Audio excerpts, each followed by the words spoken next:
Hi, so in this video I'm going to talk about macros, and I'm just going to give you a quick overview. I'm not going to go into a lot of detail, but enough that you should be able to understand what they are on a cursory level, and to be able to do some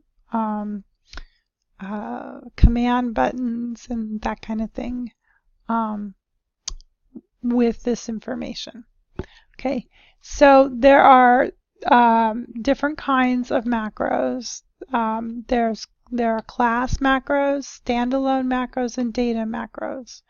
Data macros I'm not going to talk about in this video except to say that they have to do with tables, and if you want to learn more about it, you can go on the internet and find out more on your own. Okay? So I'm going to focus on two different macros. One are standalone macros and the other are class macros. So there are a number of different class macros, but class macros have to do with forms and reports. They are specific macros that run inside of a form or report. And you associate a macro with a control, a button, the form or report itself. Let's see. And according to what the control is, and what I mean by control is it could be a text box, it could be a the form itself, it could be a detail record. There's lots and lots of different places that you can click on in a report or a form and have properties. So pretty close to everywhere that you can click and get properties, there are the ability to create a class macro. Let's see. And those properties are specific to that kind of control. So the event properties that are available for a text box are going to be different than for a combo box, that are going to be different than for a command button. The other thing that I wanted to tell you was that you build the class macro from within an event property. So I'll show you what I mean by that. So you have to set up class macros in form design or report design, either one. And so here, if we click on this label, I'm going to get a certain set of properties. If I come up here to event, see, I'm going to get a certain set of properties here.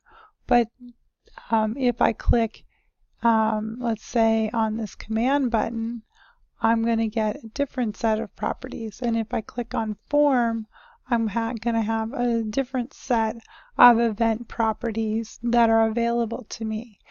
And I want to make sure that you understand that event properties are properties that are that enable you to run your class macro.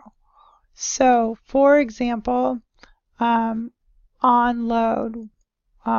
So we know that we're talking about a form and we're looking at event properties. And so when the event of the form is loading up to display, then if there was an associated class macro here, then that would run. Okay. So let's say we have a button here, and you can see that there is a class macro because it says embedded macro. So you can see that there is one here. Okay. And if I come here, there for on click, this has an associated class macro that will run whatever the macro is, and you'd have to come in here to look at it. So I'll go over that some more in a little bit. But I want you to get an overall view of class macros first. Okay, so let's see, we'll go back over here. Okay, so you saw how there are different event properties for different controls, and each has different properties specific to the control, and you build the macro from the property itself. And so let me make sure that you understand that. So right here there's a build button, and you would go in and you click on it and you would build the class macro. And I'll just go ahead and show you this one. So here's this class macro, and it's a series of steps. And that's what macros are a series of steps, logical steps.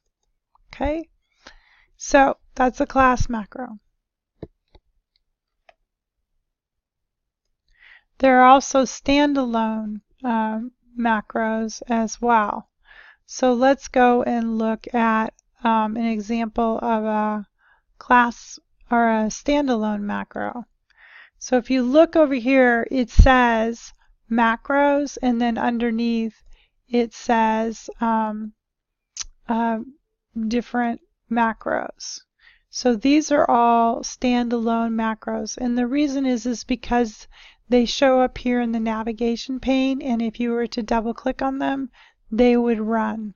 So you can run those macros by themselves. You can also take a standalone macro and associate it with a item in your form or report. So for example, I could take this MCR Health Group macro and I could put it here, and it would run when this form header was clicked on. So, but generally I encourage within reports and forms to have your own class macros. It's easier than trying to keep track of a whole bunch of macros, but that's just me.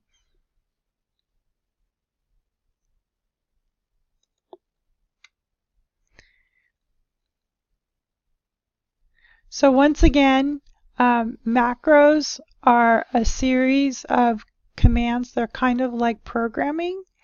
And so you go in and you give it a command and then the next command, and you have to make sure that it's in the order that you want. Kind of like you go to the store to buy stuff, but you don't have enough money yet. No, you need to go earn the money first, and then you can go and spend it. So you have to think in terms of logical order of what works.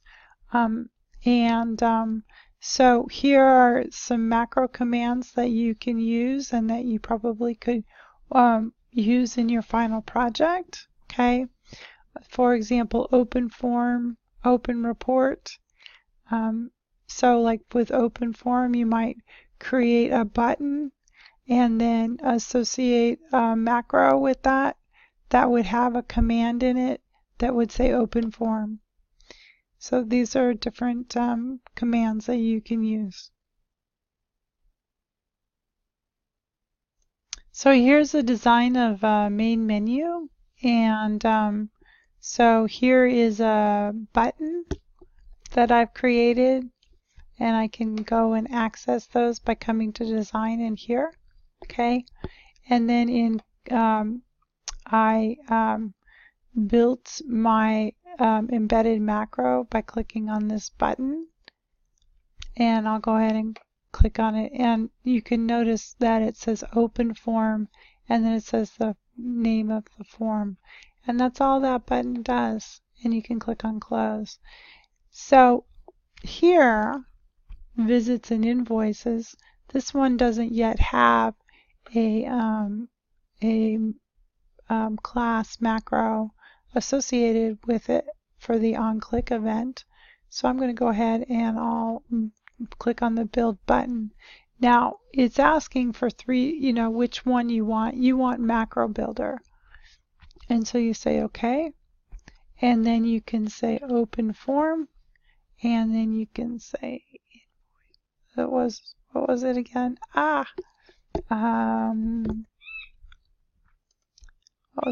Visits and invoices. Sorry, I forgot. Okay, open form, visits,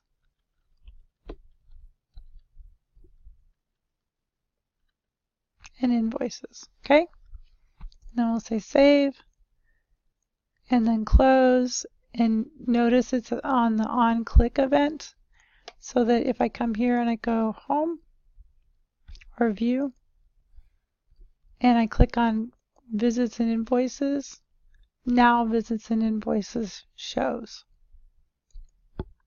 Okay, so that's how that works. Now some of you have said, well, I want to be able to create a close button or print button for my report. So let's go and do that. So some people have said that the wizard doesn't come up when they try to build a button on a report. So I'll demonstrate what you want to do. Like, for example, here's a close button. So I'll click on design, command button, and I'll draw my command button, and see the wizard didn't come up for me. Of course I hate the wizard, so and I'm gonna change the name or the wording on my button. I'm gonna come over here to on click. I'm gonna click on the build button. Again, macro builder. I'll say okay. Then I'll say close window. And if you're closing the current window, the one that you just clicked on, then you don't need to worry about entering this information. If you're trying to close a different window, then you need to provide the object type, which would be probably form or report, and the object name. But in this case, it's going to default to what you just clicked on. So I'll say close, and I'll say yes, I want to save it. And so then now, if I come here and I go into my report and I click on close, it'll ask if I want to save it, and I'll say yes. Okay, so that's basically how you do that in reports. Any other questions, let me know. Thanks.